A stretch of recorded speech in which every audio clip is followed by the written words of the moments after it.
DevOps and CI-CD Part 20. This episode has 3 questions.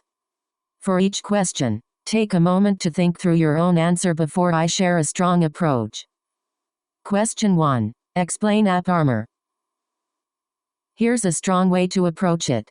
What is AppArmor? AppArmor, Application Armor, is a Linux security module, LSM that provides mandatory access control, MAC, by restricting what files, network resources, capabilities, and system operations an application can access. Think of it as a security policy that says, even if this application is compromised, it can only access the resources explicitly allowed to it. Why AppArmor? By default, Linux uses discretionary access control, DAC. If a process runs as a user, it inherits that user's permissions. If an attacker compromises the process, they get those permissions too. AppArmor adds another layer. User permissions plus AppArmor policy equals effective access. The application can do only what both allow. Example: suppose an Nginx process is compromised. Without AppArmor, cat or etc. or shadow. If permissions allow, the attacker may access sensitive files. With AppArmor, denied, read access to or etc. or shadow even if the process is running as root.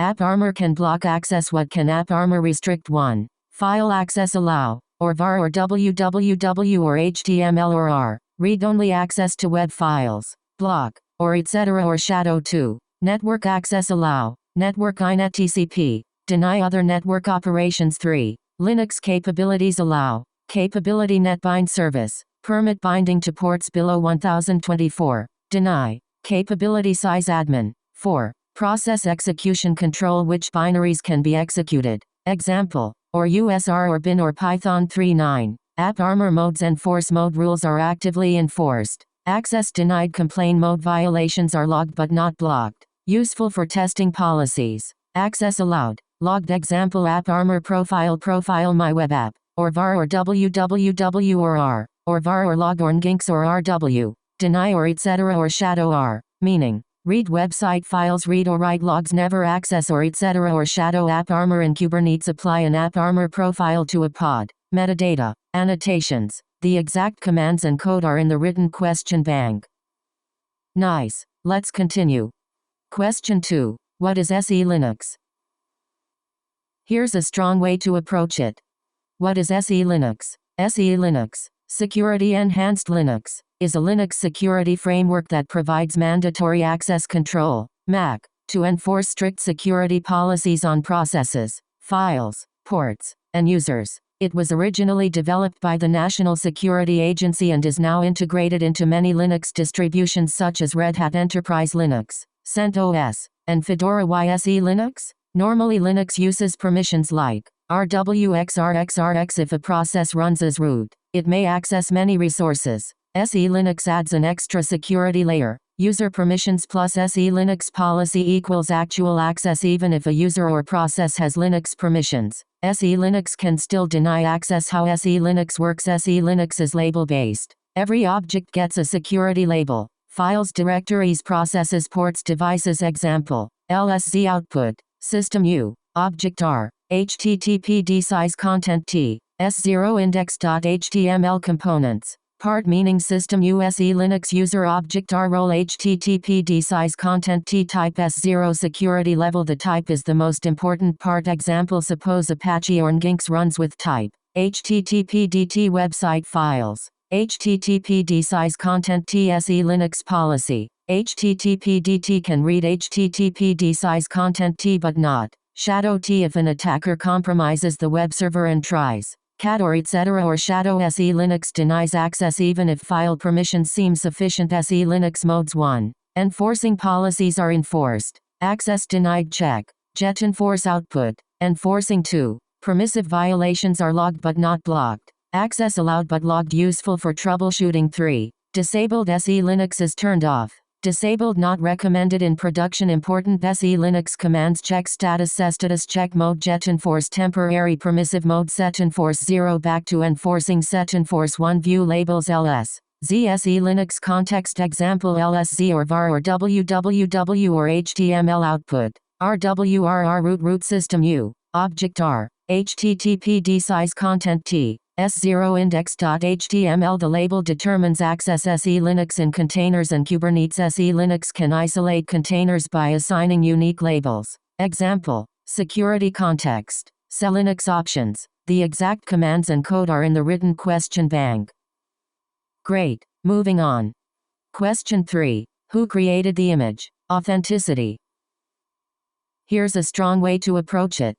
2. The image has not been modified. Integrity. 3. The image comes from a trusted source. Trust. It helps prevent attackers from pushing malicious or tampered images into your container registry. Why do we need image signing? Without image signing, developer build image push to registry deploy. An attacker could replace the image, push a malicious image with the same tag, modify the image in transit, compromise the registry. Kubernetes would deploy it without knowing. With image signing, developer sign image push to registry, verify signature, deploy. Only trusted images are deployed. Real-world example: imagine your team builds payment service v1.2 image digest SHA-256 ABC 123. The image is signed using a private key. Later during deployment, verify signature signed by trusted team. Digest matches image not altered. Deployment proceeds. If someone changes the image, signature verification failed. Deployment is blocked. How image signing works: Step 1. Build image Docker build T payment service v1. Step 2. Generate signature. A cryptographic hash is created and signed using a private key. Image digest plus private key equals digital signature. Step 3. Push image and signature registry. Image signature. Step 4. Verify before deployment. The public key verifies. Image digest plus public key equals valid signature. Popular image signing tools: Cosign. Most popular cloud native signing tool: Cosign. Sign my registry or app v1. Verify. Cosign. Verify my registry or app v1. Notary used with Docker Content Trust. Export Docker Content Trust equals 1. Sigstore provides keyless signing. Transparency log certificate-based verification used by Cosign. Image signing in Kubernetes. Admission controllers can verify signatures before allowing deployment. Examples: Kyverno OPA Gatekeeper. Sigstore policy controller. Example policy: verify images, image references, GCRIO or company or result. Unsigned image block. Signed image allow. Image signing versus image scanning. Image signing: image scanning verifies trust, finds vulnerabilities, checks authenticity, checks CVEs, uses cryptographic signatures, uses vulnerability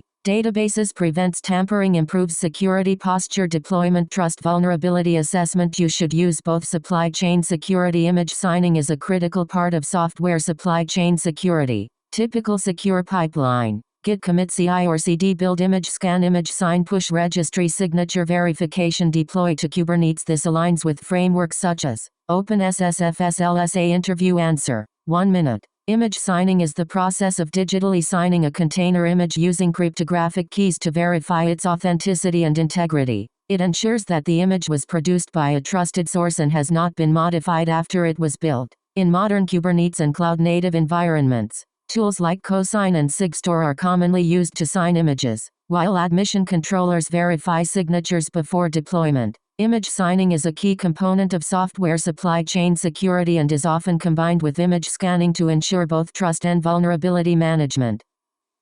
Alright, next question.